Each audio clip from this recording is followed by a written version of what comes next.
Gyan Vani Kulagatte YouTube ಚಾನಲ್ಗೆ ತಮ್ಮೆಲ್ಲರನ್ನು ಸ್ವಾಗತಿಸಿ, ನಾಡಿನಾದ್ಯಂತ ಶ್ರದ್ಧಾಭಕ್ತಿಯಿಂದ ತುಳಸಿ ವಿವಾಹ ಪೂಜಾ ಕಾರ್ಯವನ್ನು ಭಕ್ತ ಬಾಂಧವರೆಲ್ಲರೂ ಶ್ರದ್ಧಾಭಕ್ತಿಯಿಂದ ನೆರವೇರಿಸಿದ್ದು ಈ ರೀತಿಯಾಗಿ ಪ್ರಸ್ತುತಿಪಡಿಸಲಾಗಿದೆ.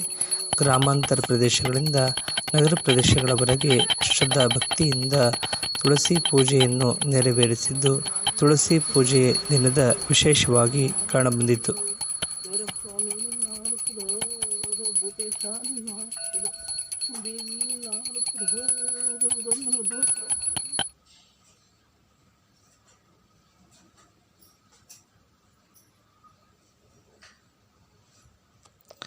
ಹೊನ್ನಾಳಿ ತಾಲೂಕಿನ ಕುಳಗಟ್ಟೆ ಹಾಗೂ ಸಾಸ್ವೆಹಳ್ಳಿ, ಭದ್ರಾವತಿ, ಶಿವಮೊಗ್ಗ ಹೀಗೆ ಮತ್ತಿತರೆ ಪ್ರದೇಶಗಳಲ್ಲಿಯೂ ಕೂಡ ಶ್ರದ್ಧಾಭಕ್ತಿಯಿಂದ ತುಳಸಿ ವಿವಾಹ ಪೂಜಾ ಕಾರ್ಯವನ್ನು ನೆರವೇರಿಸಿದ್ದು ವಿಶೇಷವಾಗಿದ್ದು, ಈ ಸಂದೇಶ ತಮ್ಮೆಲ್ಲರಿಗೂ ಇಷ್ಟವಾಗಿದ್ದಲ್ಲಿ ತಾವೆಲ್ಲರೂ ಸಬ್ಸ್ಕ್ರೈಬರ್ ಆಗುವ ಮೂಲಕ ಪ್ರೋತ್ಸಾಹಿಸಿ.